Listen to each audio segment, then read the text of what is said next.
The Congressional Budget Office recently advised Congress that unless full-year appropriations for 2024 get enacted by April 30th, the White House might be obligated to initiate sequestration, limits on spending.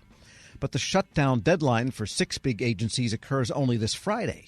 With how contractors are preparing, we turn to the Executive Vice President for Policy at the Professional Services Council, Stephanie Kostro. And this is a weird week, and I guess let's start with that memo, because you've read it. There's some funny things in there. Why April 30th when appropriations could run out this Friday at midnight? It's a great question. The Congressional Budget Office responds to requests from members of Congress regarding budget implications of legislation that has either been passed or is that under consideration. And they put together this memo back in January. They too then talked about April 30th and unpacking that a little bit. If you go back to the Fiscal Responsibility Act of 2023, which helped us avoid a debt ceiling issue, it also set caps for FY24 and FY25 funding. What it also did was say that if you don't have the full year appropriations bills, and there are 12 of them, passed by April 30th, you will trigger sequestration of 1%. Now, that is a significant amount for some agencies, for example, the Department of Defense. And so everyone is looking at April 30th as hey, we've got to get out of this continuing resolution do loop and into full year appropriations so that we can avoid that. What the March 13th CBO memo did was lay out the different scenarios of what happens if we are under a continuing resolution versus what happens if we are under full year appropriations. And that's what makes it interesting. It means there's a little bit more pressure on Congress if they care. I mean, some members of Congress would like the 1% sequestration to occur. Will that pressure them to do something this week? We thought that it would be passed last week, the remaining 6 departmental bills. Well, Tom, you'll remember that we entered 2024 under a laddered CR, which is to say 4 of the appropriations bills under a CR were going to expire earlier than the remaining 8. What Congress did earlier this month was pass what we are jokingly calling a half bus. We've got omnibuses, which cover everything, cromnibuses, where some of them are under a CR and some of them are under regular appropriations. This half bus actually passed 6 of the 12 full year appropriations bills. But in many cases, these were the low-hanging fruit. This was Veterans Affairs, Transportation, HUD, Interior. Ag was a little bit controversial only because there was an increase in the Supplemental Nutrition Assistance Program, or SNAP. But that half bus was relatively non-controversial. The remaining 6 are more controversial. It's Department of Defense, it's Department of Homeland Security and Border Security, et cetera.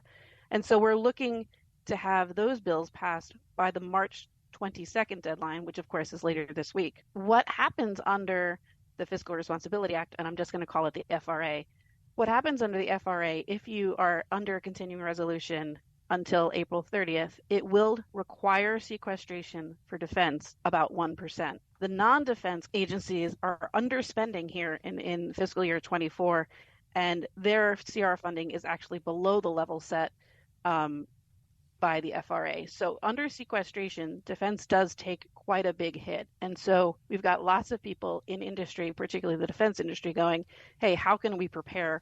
What can we do? How can we talk to Congress about the importance of getting this done? They are also, of course, anytime a CR runs out, under the looming threat of a shutdown. And we were also talking to member companies about that. And we're speaking with Stephanie Kostro, Executive Vice President for Policy at the Professional Services Council. Probably you would need to point out to your members that 1% across the board or whatever, that doesn't mean the department is going to make a 1% cut on every line item. For example, they've got pay increases coming next year. They've got fuel and rent and things.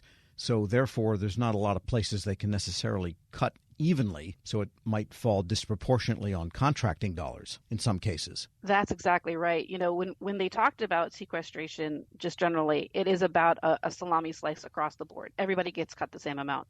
But we know historically that they do try to protect military personnel, pay and benefits, et cetera.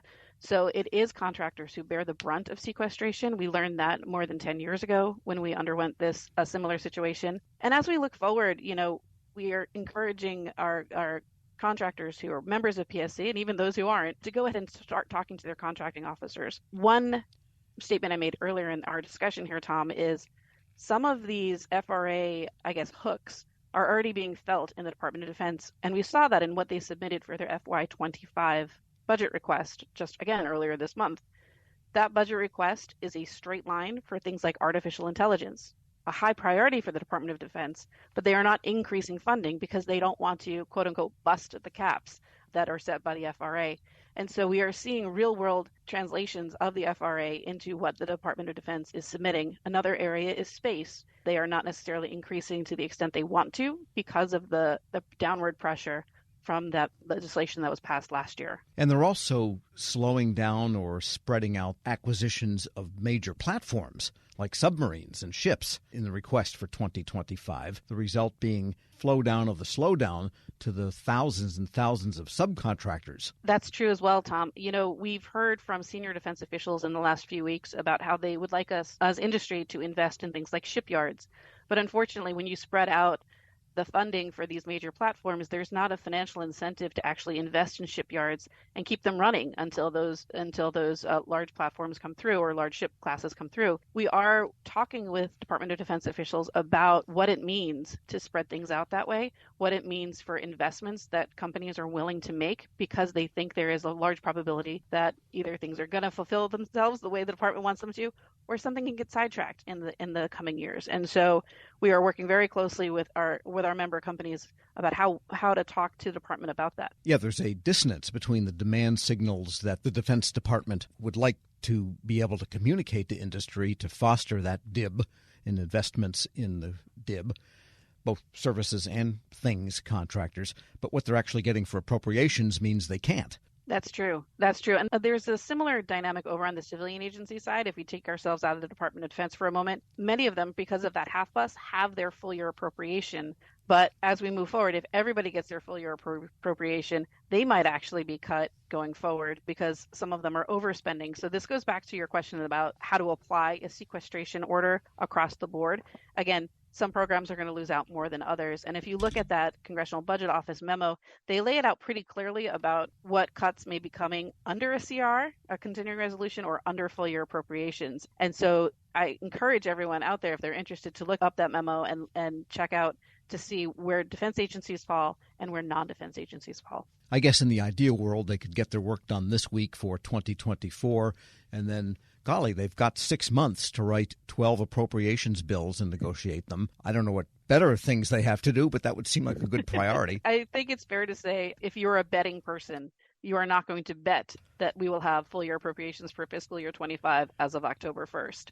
Just history tells us that's not going to happen, but also in a presidential election year with a lot of Senate and House seats up in the air, I suspect we're going to start 25 with a CR, and I don't think I'm alone in thinking that. Yes, I wouldn't bet a copper bust of Lincoln otherwise. Stephanie Kostro is Executive Vice President for Policy at the Professional Services Council. As always, thanks so much. Thanks, Tom. And we'll post this interview at federalnewsnetwork.com/Federal Drive. Subscribe to the Federal Drive wherever you get your podcasts.